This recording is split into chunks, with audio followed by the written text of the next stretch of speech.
Amém, igreja? Amém. Bom falar com Deus, né? Bom depender de Deus. Que essa seja constante no nosso coração, igreja. Que essa seja constante em nosso coração, em sempre falar com o Senhor de toda a nossa alma, com todo o nosso entendimento, com todo o vigor da alma, para que o Senhor receba o nosso melhor. Nós saudamos a congregação de Casimiro, hoje é dia de estudo, onde nós daremos continuidade àquilo que nós começamos a ver na semana passada. Para hoje, eu queria convidar você a abrir a sua Bíblia no Evangelho de João. Tamara, pode passar para mim, por gentileza, Tamara? Nós estamos vendo, irmãos, a relação de Deus com a humanidade. Nós começamos no Antigo Testamento e daremos continuidade hoje, se nós concluirmos, amém. Se não concluirmos, concluiremos posteriormente. Mas a gente tem visto, então, o desejo que Deus sempre teve de se relacionar com nós que somos a coroa da sua criação.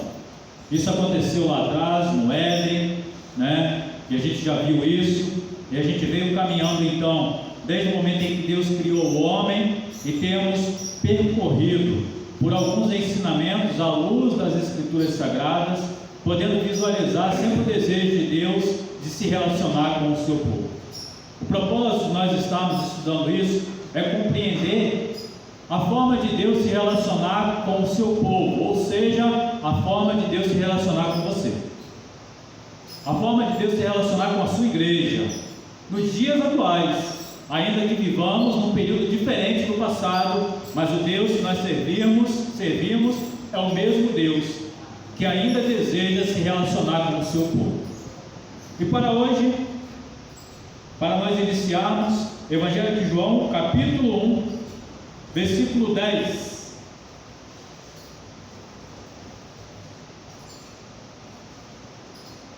(11) e 12.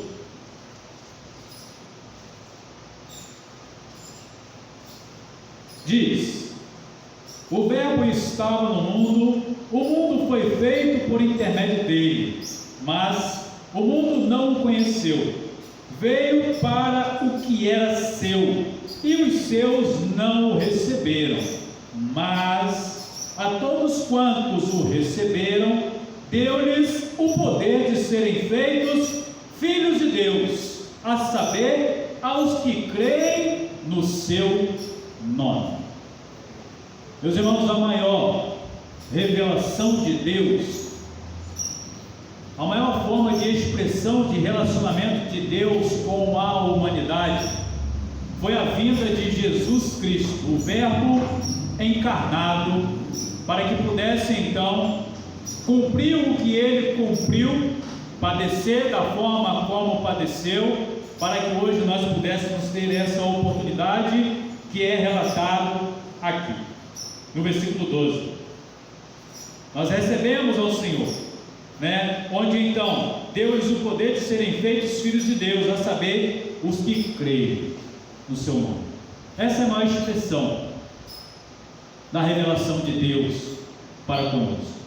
E o que nós, meus irmãos, poderíamos questionar diante dessa grande expressão de amor, diante dessa grande expressão de querer se relacionar conosco? E em muitos momentos nós nos colocamos diante de Deus, compreendendo o desejo dele de se relacionar conosco, compreendendo sempre a forma dele querer que a gente tenha uma intimidade ainda maior com ele, e nós nos colocamos com as nossas limitações diante dele e nós não conseguimos avançar. Nós paramos. Quantos e quantos têm a sua vida espiritual parada, porque não conseguem compreender esse relacionamento íntimo que o Senhor deseja ter conosco? Para isso, nós queremos dar continuidade, só recapitulando aquilo que a gente já viu. Se quiserem desligar ele, pode desligar. Quem sabe? Presbítero Nelson. Ele na verdade está fazendo mais barulho do que ventilando. Nós queremos aqui, irmãos, então, pensando naquilo que nós já vimos na semana passada, a relação de Deus com a humanidade. Pode passar. Nós vemos esse texto de Gênesis, capítulo 3, né? Do 8 ao 11, que é o texto onde Deus ele ia até o jardim do Éden para conversar com Adão e Eva, e foi no momento em que eles sentiram vergonha e se esconderam de Deus. Então a gente percebe ali que era costume de Deus estar ali, né, se revelando ao homem e à mulher, mas o pecado os tirou esse privilégio. O pecado tirou o privilégio do relacionamento do homem e da mulher com... O que separa o homem de Deus? O pecado faz separação entre o homem e Deus. Por isso nós devemos sempre estar com o nosso coração atento, para que não deixemos o pecado dominar, para que então não tenhamos essa separação em relação a Deus. Vimos ali que Deus fala à humanidade através de pessoas específicas, e nós vimos aí esses exemplos. Pode passar, Tamara, por gentileza. Esses exemplos aí foram os exemplos que Deus fala com Abraão, o exemplo onde Deus fala com Noé, e em todos os momentos, irmãos, nós percebemos que Deus ele sempre teve a preocupação de se revelar ao homem. Seja a revelação que ele se revelou a Abraão, dizendo: sai do meio da sua terra, do meio da sua parentela, e vai para a terra que eu te mostrarei. Deus se revelou, mostrou, e Abraão confiou e seguiu. E nós devemos também ouvir a voz de Deus, compreender, seguir a direção que Deus manda, ainda que não estejamos vendo nada à nossa frente. Mas o servo de Deus que confia em Deus sabe que Deus não enviará ele para um local que seja um local onde não seja a vontade do próprio Deus. Se Deus está mandando, eu vou. Ô glória, bebê, quem mais vai? Se Deus está mandando, nós vamos e devemos ir. Só recapitulando, Deus sonda a intenção do coração e retribui conforme o que cada um merece. Deus fala aqueles aos quais ele tem promessa. Deus fala ao seu povo através da palavra escrita, quando Deus então manda Moisés escrever a lei, para que a lei pudesse ficar registrada e o povo não pudesse ter a desculpa de dizer: eu esqueci. Não é isso? Hoje nós temos a palavra de Deus completa, a revelação de Deus completa. E às vezes a pessoa fala assim: mas eu não sabia. A gente fala igual lá no quartel, na marinha, onde o soldado, às vezes ele faz uma coisa errada e se releva, porque ele fala assim: sargento, eu não sabia, né? Mas nós que somos servos de Deus não podemos dizer a mesma coisa quando nos deparamos com a palavra de Deus que está em nossas mãos, que está diante de nós, e a gente pode folheá-la e pode conhecer a vontade de Deus. Não é assim? A gente não tem desculpa para isso. Deus resolve habitar no meio do seu povo. E nós então compreendemos que quando Deus então, ele antes desse momento, ele se manifesta, ele mostra, ele se revela. Mas chega um belo momento na história do povo de Deus, que Deus ele fala assim: eu quero habitar no meio do povo. Ele cria um povo para ele, e ele cria a nação dele, a nação de Israel, povo escolhido, povo separado, para que Deus pudesse manifestar a sua vontade para a humanidade através desse povo. E quando Deus então resolve, habitar no meio desse povo, a gente fez questão de colocar aqui esse cronograma, onde nós paramos na semana passada, onde através de Abraão, que foi quem Deus deu então a promessa, através de Abraão veio Isaac, Isaac teve 2 filhos, Jacó e Esaú. E nós sabemos que Esaú era o primogênito, porém ele vendeu a sua primogenitura, E então Jacó, que passou a ter o nome depois transformado por Deus para Israel, e que teve os seus filhos, que formaram as 12 tribos de Israel. A partir daqui então a gente vai dar continuidade, àquilo que nós vimos na semana passada, onde aqui é a posição, irmãos, só para nós compreendermos, onde que o povo a nação de Israel surgiu? Onde que a nação de Israel surgiu? A nação de Israel surgiu através de quem? José foi levado para lá no Egito. O que aconteceu? Conhecemos a história. Depois então, Faraó morreu. José ele fez o que? Levou seu pai, seus irmãos para lá, para o Egito, e eles passaram a ser uma numerosa nação, e é onde surge então a nação de Israel, ok? E num dado momento, né, Deus, ele, depois da nação ser criada, depois que a nação cresceu, Faraó ele ficou desesperado, porque era uma nação poderosíssima. E por que Israel era uma nação poderosíssima? Porque era o povo que tinha a bênção de Deus. Povo que tem a bênção de Deus é povo próspero. Povo que tem a bênção de Deus é povo onde se vê o milagre de Deus operar. É assim com a igreja. É assim com a igreja.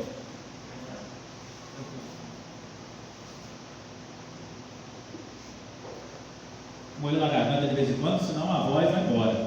Obrigado, Luciano.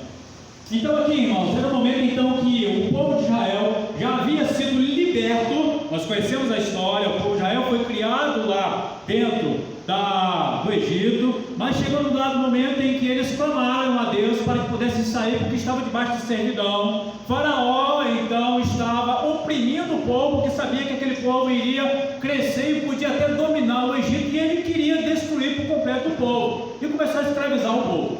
Nisso que ele começa a escravizar o povo clama a Deus. E o que acontece com o clamor do povo? Chega ao céu, chega a Deus. E Deus então levanta um homem chamado Moisés para libertar o seu povo daquele cativeiro lá do Egito. Então o povo começa a peregrinar para onde? Vamos lá, gente. A Nova Canaã, a terra prometida, que Deus havia prometido lá atrás. Irmãos, é estudo. Tá bom? Vamos participar. Se quiserem perguntar, levanta a mão e a gente para. Amém? Não, eu vou falando e não dou oportunidade para vocês falarem. Aqui, irmãos, é o momento então que nós percebemos que Deus ele mandou para que então o povo pudesse caminhar durante o período que eles caminharam peregrinando. Quanto tempo foi a peregrinação do povo de Israel no deserto? 40 anos. Durante esses 40 anos, Deus ele queria, e conforme está registrado lá em Números, capítulo 2, versículo 1 ao 34, quem quiser depois, pode ler. Deus ele queria habitar no meio do seu povo. Deus sempre deseja habitar no meio do seu povo. Deus sempre deseja habitar no meio da sua igreja.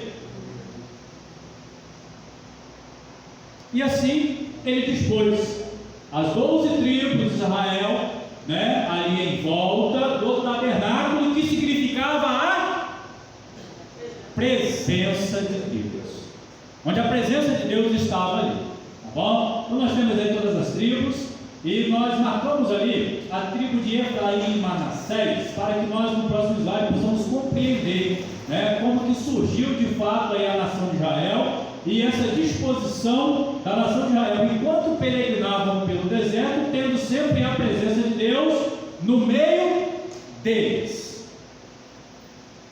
Amém até aqui, igreja? Alguém com dúvida? Se tiver com dúvida, a gente para um pouquinho e volta. Amém? Amém. Bom que o povo entende, né? Graças a Deus por isso. Mais uma. Aqui, irmãos, a gente vai compreender de uma forma mais clara a formação das 12 tribos de Israel. Vamos lá? Vamos começar lá no cantinho. Estão vendo? Lá em Abraão. Abraão ele teve, né, mulheres. Quem foi? Agar, ela teve um filho. Que foi? Conhecemos a história. E depois Sara, depois já de uma certa idade, onde achava até que não iria mais engravidar, Sara teve Isaac. Isaac, por sua vez, teve por mulher a Rebeca. Os filhos de Isaac com Rebeca foram Esaú e Jacó, que teve seu nome mudado para Israel. Jacó, por sua vez, lá em cima, mulheres de Jacó. Jacó teve como mulher Lia, vamos lá, me ajuda. Zilpa, serva de Lia. Bila, serva de Raquel e Raquel. Com essas mulheres, né, nós vemos então que Jacó ele teve com Lia. Quais foram os filhos de Lia com Jacó?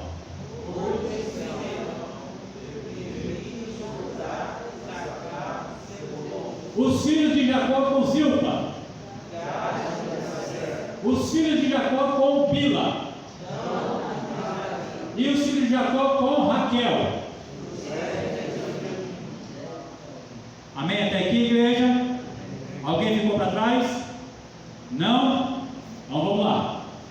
Por que nós então colocamos ali Levi e José de cores diferentes? Porque Levi foi uma das tribos em que Deus não reservou herança para eles, porque eles ficaram com uma incumbência específica. Qual foi?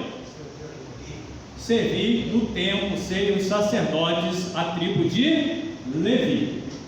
E José teve dois filhos, Efraim e Manassés. Por sua vez, José também não teve a sua herança, mas quem teve a herança de José foram os seus dois filhos, que foram Efraim e Manassés. Desse modo, as tribos de Israel, quando peregrinaram pelo deserto, foram Rúben, Simeão, Judá, Issacar, Zebulon, Gade, Asser, Dan, Naphtali, Efraim, Manassés e Benjamim.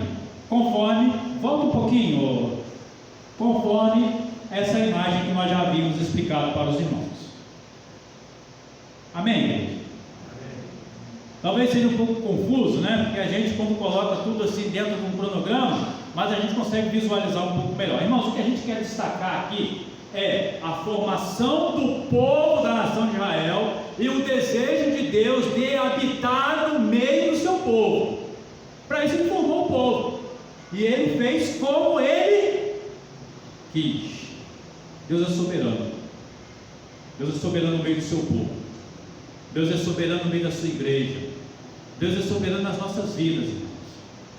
Nós precisamos entender isso para que a gente entenda a vontade do Senhor se relacionar comigo e com você, com a igreja. A gente precisa compreender essa soberania. Amém? Amém. Vamos avançar. Deus continua falando daqueles aos quais Ele separou para missões específicas, né? Nós vemos aí em Josué capítulo 1, versículo 9. Quem achar pode ler. Agora eu vou pedir o auxílio de vocês.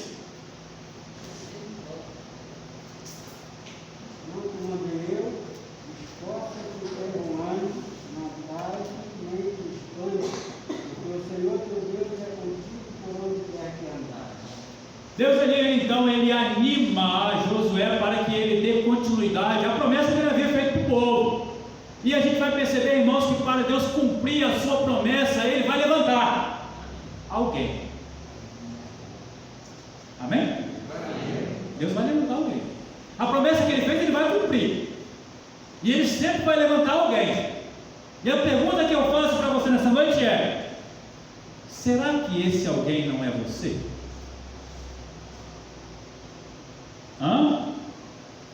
Será que você está ouvindo e compreendendo aquilo que Deus tem para você?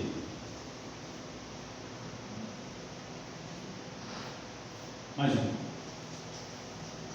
Deus estabelece o seu povo na terra prometida. Josué, capítulo 14, né, vai falar sobre isso. A gente não vai ler todo o capítulo, mas quem desejar depois esteja à vontade de fazer a leitura. E então a terra de Canaã é distribuída por sorte. No capítulo 14, cumpre-se então a promessa de Deus para o povo. Cumpre-se a promessa que Deus havia falado com Abraão, se revelado, dito a Abraão que ele iria fazer. Ele cumpre. Aquilo que Deus falou, ele vai cumprir. Aquilo que Deus mostrou, ele vai cumprir. Aquilo que Deus falou a nós, a sua igreja, Ele vai cumprir. Onde Ele disse o que para nós? Sede firmes e constantes, vigiai para que não caís em tentação, suportai uns aos outros, ide por todo mundo e pregai o evangelho a toda criatura. Isso é dito para quem? Para a igreja. Com qual promessa? Com qual propósito? Propósito de sermos usados por Deus no tempo em que estivermos aqui sobre essa terra, até o dia em que Ele voltar para nos dar a terra prometida. Ele prometeu dar ao seu povo a terra prometida. Ele prometeu à igreja de que Ele voltará e nos levar para a glória. Ele vai cumprir. Eu vou para o céu. Eu brinco sempre assim, que os irmãos de Casimiro já estão acostumados, né? A gente sempre fala assim, irmão, eu também, né? E é assim, irmãos, a gente precisa entender e compreender todo esse plano de Deus se revelar, de Deus mostrar, de Deus estabelecer a sua vontade. Mais um. Deus relaciona-se com o seu povo através dos juízes. Percebam, irmãos, que existe uma sequência. Desde que Deus começou a falar com o povo lá no Éden, né, com o povo, com Adão e com Eva, na verdade era o povo, mas era Adão e Eva. E Deus então ele vai se revelando até ele formar o seu povo, desejar habitar no meio do povo, colocar o povo na terra prometida. E quando o povo então se estabelece na terra prometida, Deus ele estabelece então juízes, para que esses juízes pudessem julgar as causas do povo. Quem foram os juízes de Israel? Leiam para mim.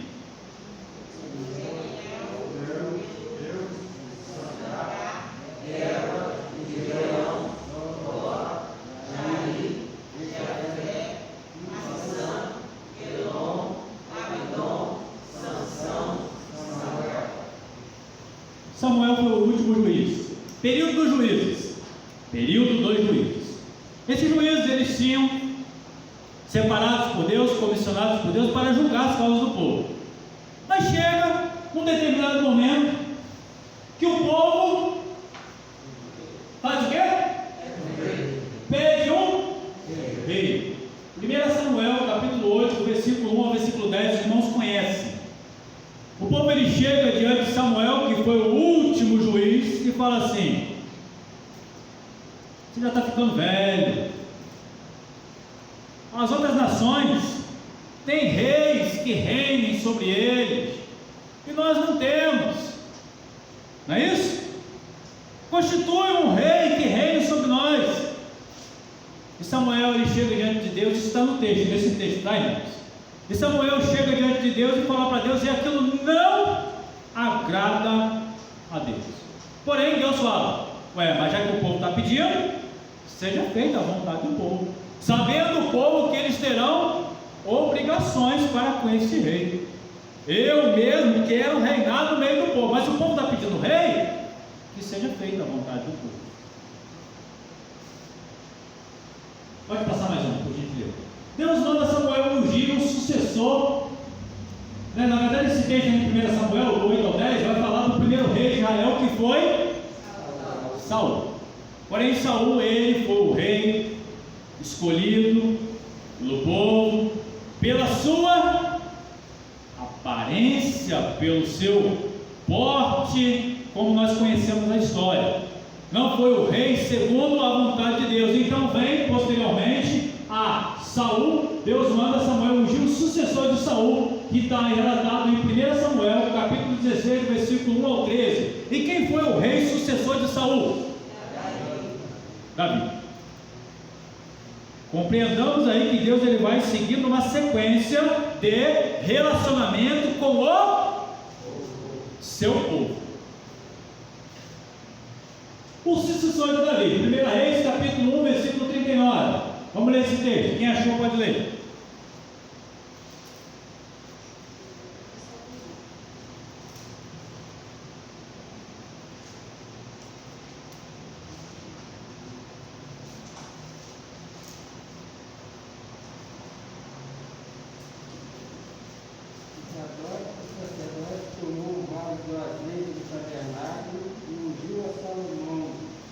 Tocaram a trombeta e todo o povo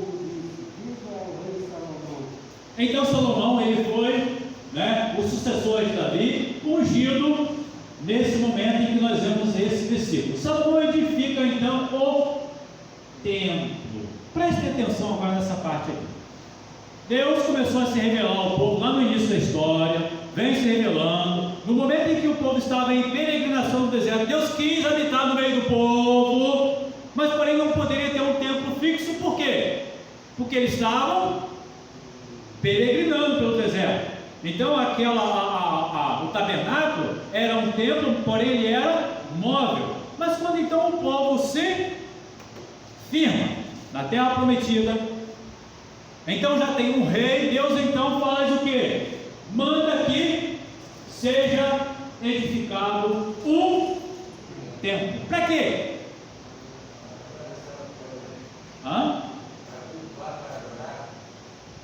Qual era o propósito do templo ali? Qual foi o propósito do tabernáculo? Qual o propósito do templo? Qual era o instrumento, né? Na verdade, não vou dizer o instrumento, mas qual era o que simbolizava de fato a presença de Deus? O artefato, né? A Arca da Aliança, que ficava onde no templo? No Santo dos Santos, que simbolizava a presença de Deus. Mais uma vez mostrando que Deus, ele sempre quis, mesmo antes de criar o seu povo, durante o período que ele cria o povo, e ainda que o povo estivesse andando no deserto, peregrinando, Deus quis estar, e ainda que o povo tivesse já firmado, estabelecido, todo mundo tranquilo, seguro, Deus continuou querendo habitar no meio do povo. Amém? Período dos reis de Israel e de Judá, né? 1 Reis, capítulo 12 e diante. Nós vamos então, irmãos, depois que é estabelecido, né, o templo é construído e que os anos vão se passando, existem reis e reis que passam, e tem aqueles reis que fazem aquilo que é reto diante de Deus, mas também existem muitos reis que fazem o que é mal perante Deus. Com isso nós vamos ver que muitos desses reis trouxeram sobre o povo bênção no momento em que estavam firmes com Deus, mas também trouxeram muitas maldições àqueles que não andaram segundo a lei de Deus. O que isso traz para nós? A ideia, a certeza de que no relacionamento de Deus conosco, Deus, ele quer que todos andem pelos seus caminhos, pela sua direção, a direção que ele tem proposto. Quando o povo sai da direção de Deus, Deus permite que o povo sofra, que o povo padeça. Por quê? Deixaram de adorar a Deus.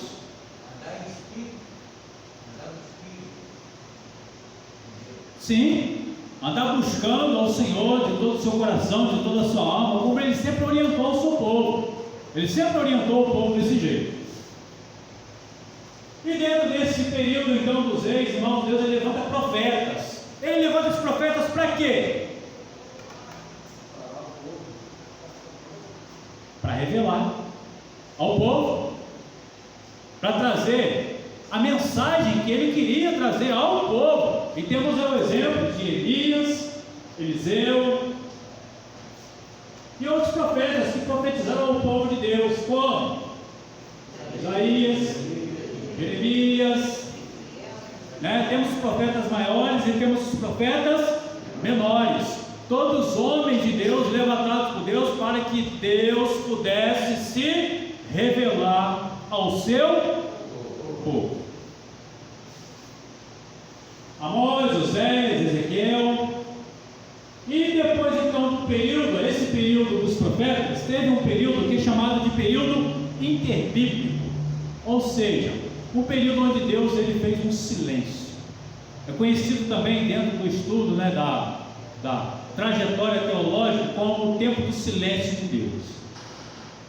E após esse silêncio de Deus, né, Evangelho de João, capítulo 1, do 1 ao 5 e o 14. Quem achou pode ler, enquanto eu vou abrir essa porta para correr o vento.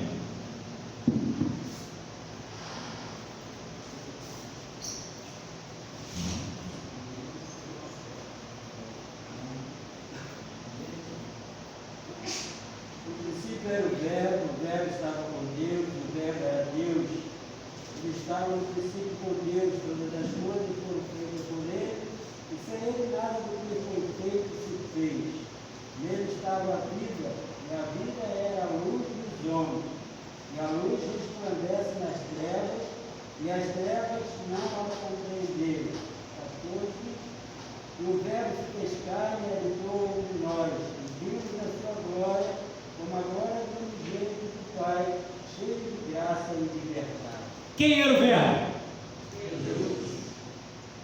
No princípio o Verbo era, o Verbo estava e se manifestou e veio e habitou. Lê de novo o versículo 14, repita aí, por gentileza.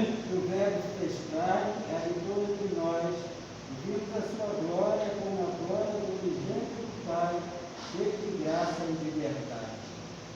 Para que Deus fez isso? Para que Deus fez isso? Deus precisava fazer isso? E para que Deus fez isso? Para se relacionar, para dar à humanidade a esperança, para trazer a esperança de salvação, para trazer o que nós temos hoje e que muitas vezes não refletimos na grandeza desse relacionamento que o Senhor propôs a fazer conosco. Diante, irmãos, dessa tamanha revelação de Deus a nós, não existem barreiras, não existem nenhum tipo de argumento que a gente possa viver sobre essa terra que nos faça viver separado desse amor ou dessa comunhão expressa por Deus para nós. Estão entendendo? Mas é um relacionamento com o irmão A, com o irmão B. Mas é a vizinha que fica jogando lixo no meu portão. Mas é o vizinho que solta o cachorro e ele vai lá na minha calçada. Não volta? Voltamos lá um pouquinho antes. No deserto dos 40 anos. Esse período que ficou dos 40 anos de peregrinação, eu ouvi muitas controvérsias em relação à situação do porquê dos 40 anos. Mas foi devido à murmuração do povo, que muitos murmuravam, reclamavam, eles queriam voltar para o Egito. Deus estava no meio, mas essa murmuração que levou Deus a fazer o povo ficar penando no deserto. Na verdade, não, meu irmão.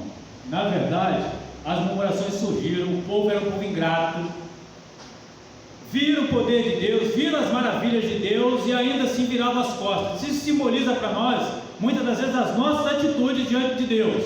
Mas o propósito de Deus permitir que o povo ficasse 40 anos no deserto, vocês sabem o que foi exatamente?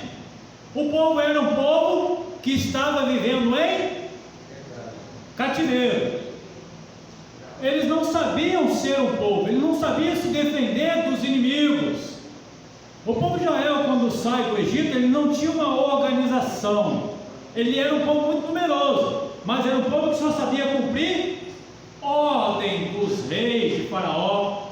Quando Deus tira aquele povo e coloca aquele povo no deserto, é para que aquele povo pudesse aprender a depender dele, aprender a criar músculos. E à medida que eles foram caminhando, que eles foram se desenvolvendo, eles tiveram muitos conflitos com outros povos que estavam por ali. Então eles não estavam preparados para sair um período, pela geografia bíblica, o espaço de onde eles saíram do Egito até a terra prometida, segundo os estudiosos, levaria um período, se não me falha a memória, de 2 anos.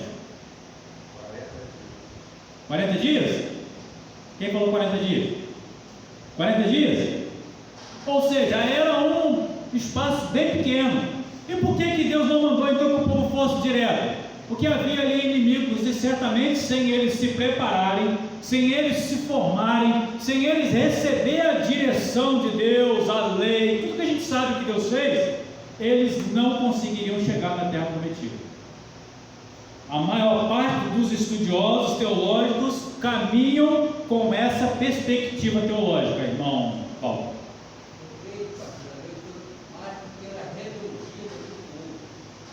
Sim. Rodando para ensinar ele como ele se proceder.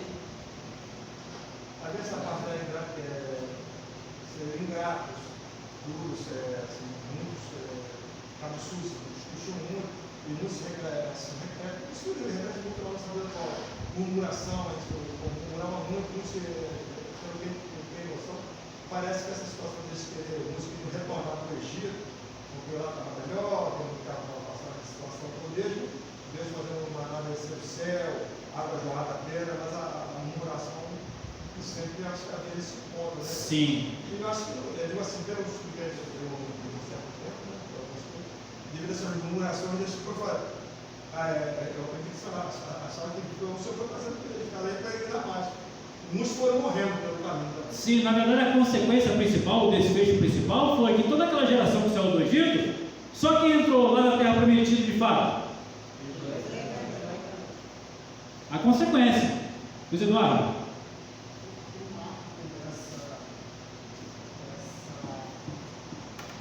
Os 40 anos, eu seria ali a dúvida do povo diante da entrada, da possibilidade da posse da terra. Quando existe o reforma do relatório, e eles então, nesse relatório, a maioria deles duvida do povo poderia entrar ali, então, eu entendo que ele percebe que haveria necessidade de uma renovação do povo, porque foi criado, foi forjado numa cultura onde havia muitos deuses, onde não sabiam ser livres, libertados, e então deu curiosidade também de renovar o povo para que ele não nasça crendo como fé, como Deus único, sabendo se na igreja, na missão, e aí quando os 40 dias retornam, eles não duvidam mais poder entrar. Perfeito. Na verdade, existem uma série de fatores, né? Uma série de fatores que fez com que o povo ficasse todo esse período caminhando ali. Creio que todas as somas de todos os fatores trouxeram lições para o povo, para que essas lições pudessem hoje serem analisadas e a gente ver como que nós devemos portar de forma diferente. Idolatria, o bezerro de ouro que eles construíram, Moisés estava demorando, né? Tudo isso são lições. Como falou, ele estava voltando ao passado. Sim.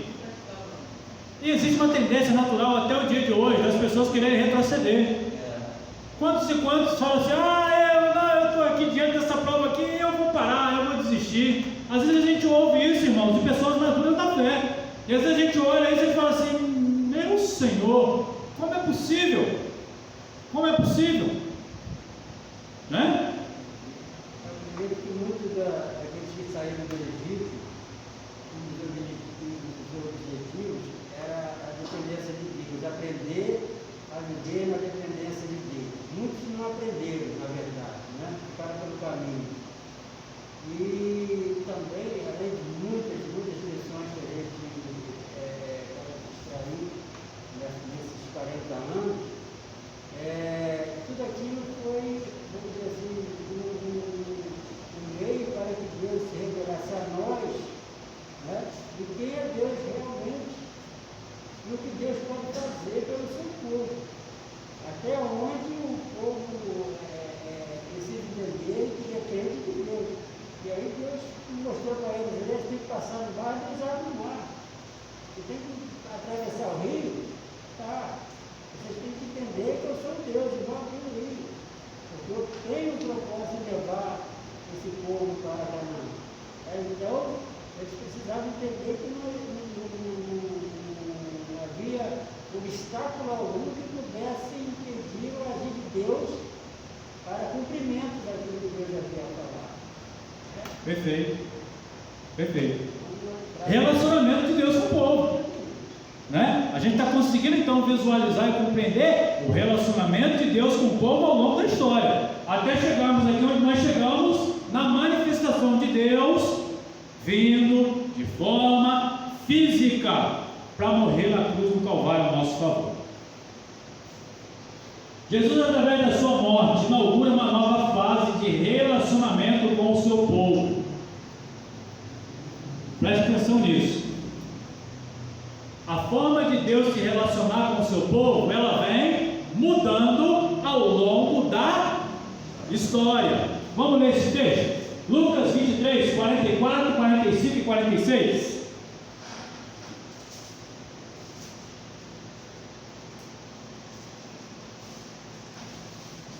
Quem achou pode ler. E era já quase a hora sexta, e houve trevas em toda a terra até a hora nona.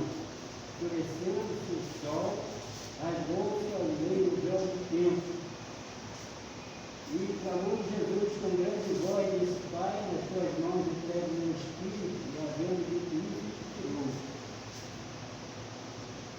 O que aconteceu nesse momento então, irmãos? O que significava o véu do templo? Separação. As paredes, a dificuldade, a dificuldade que havia na vida das pessoas, quebrou essa situação. A luz, onde não havia luz.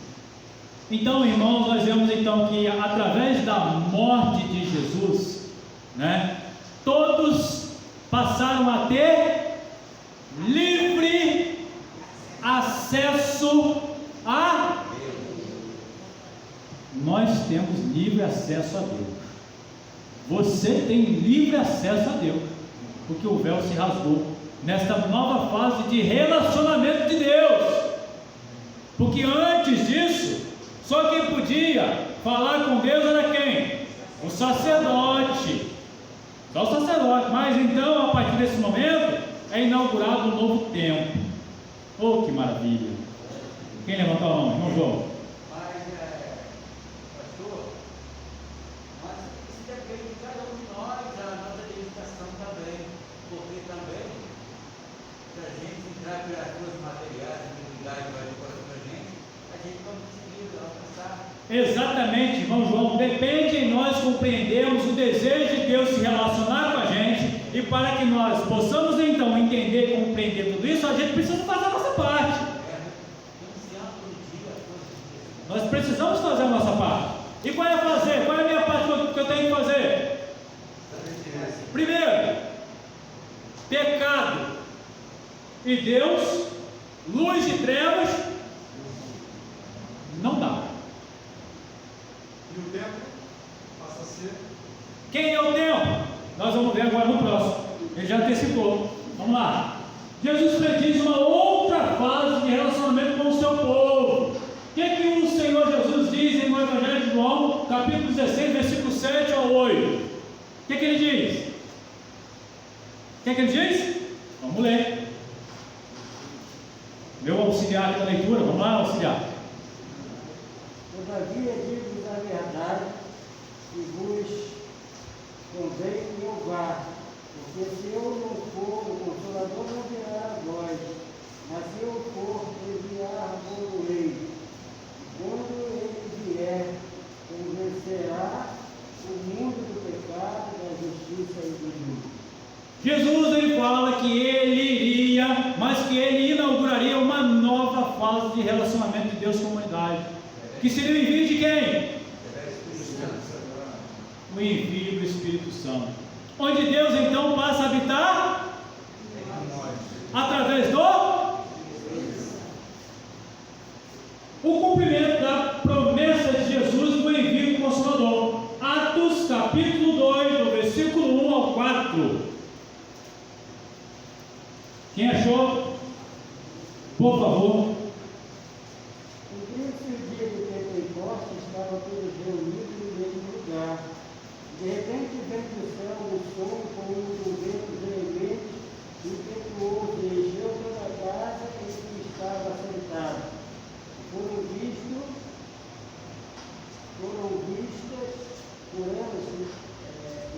vistas por eles línguas repartidas, como de fogo, as quais pousaram sobre cada um deles.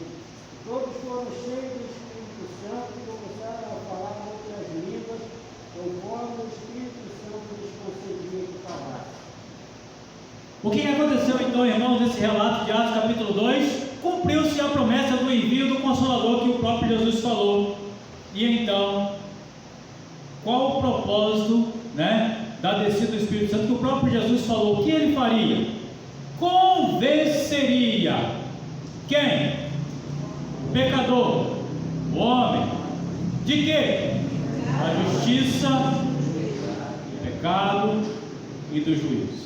É nesse tempo de relacionamento que nós vivemos, o tempo em que o Espírito Santo de Deus está atuando, o tempo em que Ele está trabalhando no seu coração, na sua vida. Repita, Ezequiel. Está na última fase, né?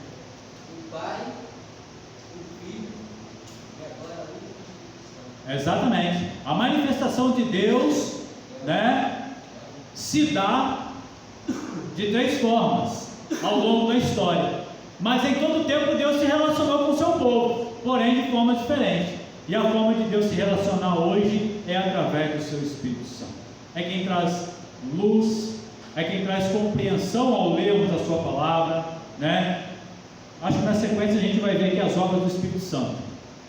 Talvez na próxima semana, a gente vai ver as obras do Espírito Santo. E é o período que nós vivemos, é um período de nós nos sujeitarmos, nos colocarmos e compreendermos que o Senhor está agindo dessa forma em nosso meio. Repita aí. Pode ler? Está dentro do Contexto. Isaías 59. Eis que a mão do Senhor não está encolhida, para que não possa salvar, nem o seu ouvido agravado, para não poder ouvir. Ou seja, continua. Graça, misericórdia, favor. Amém, igreja? Irmã Sueli. Pastor, até a vida do Espírito Santo tem morte do meio de Não existia. Na verdade, sempre houve conversão. Sempre houve. A conversão no passado era a conversão na promessa do Messias que viria. Hoje é na promessa do Messias que já veio. Mas a Bíblia, ela é cristocêntrica. Cristo é sempre o centro. A salvação sempre foi através de Jesus Cristo.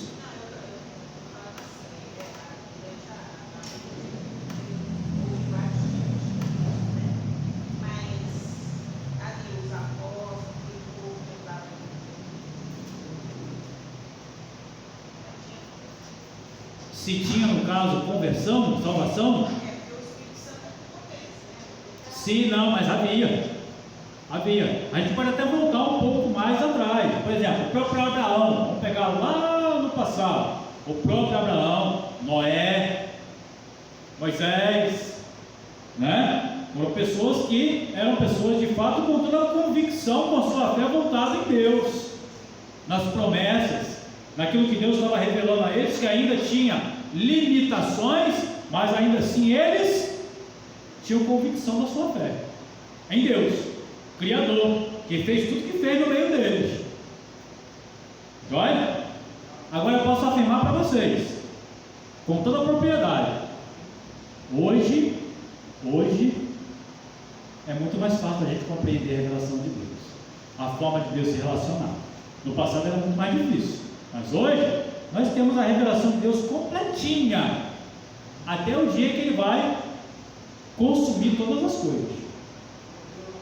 Uma promessa feita através do profeta Joel, no capítulo 2, ele disse: nos últimos dias derramarei o meu espírito sobre a terra. Então, eu creio que essa parte, essa profecia de Joel, cumpriu até mesmo a denominação do Pentecostes, onde foi. Exatamente, foi uma profecia acerca do período da graça, do derramamento do Espírito Santo. Exatamente. Amém, igreja? Amém. Irmãos, tem mais alguma coisa? Mas eu acho que acabou. Que nós possamos aí compreender, a forma de Deus se relacionar conosco, a forma de Deus querer interagir conosco, e a gente seja né, tenha o nosso coração sempre inclinado a ouvir a voz de Deus, a nos sujeitarmos ao Senhor, ao seu Espírito Santo. Valdo. Só para resumir, pastor, apenas só há uma forma de enganar a antiguidade da presença de Deus no tabernáculo, e havia os levitas, né, a frente de Levi, os responsáveis no levita de cuidar do templo, havia purificação com a presença de Deus. E hoje, ele não tem os levitas, mas nós somos ser o próprio levita do nosso próprio corpo, para que Deus habite o tempo que está ali, purificado. Amém. Amém. Deus abençoe, né? Vamos orar? Vamos ficar de pé. Senhor, em nome de Jesus, gratidão por mais essa oportunidade que temos de meditar na Tua maravilhosa palavra. Amém. Obrigado, Jesus. Obrigado, Senhor, pela Tua revelação e pela forma do Senhor se relacionar conosco, a Sua igreja. Nos ensina isso a cada dia, porque nós precisamos disso. E que, ó Deus, a Tua graça e a Tua paz possa sempre estar em nossos corações. Abençoa a nossa igreja, a nossa congregação em Casimiro, as nossas demais congregações. Pedimos que o Senhor nos abençoe em nome de Jesus. Amém e graças a Deus. Amém, queridos? Baixe sua cabeça.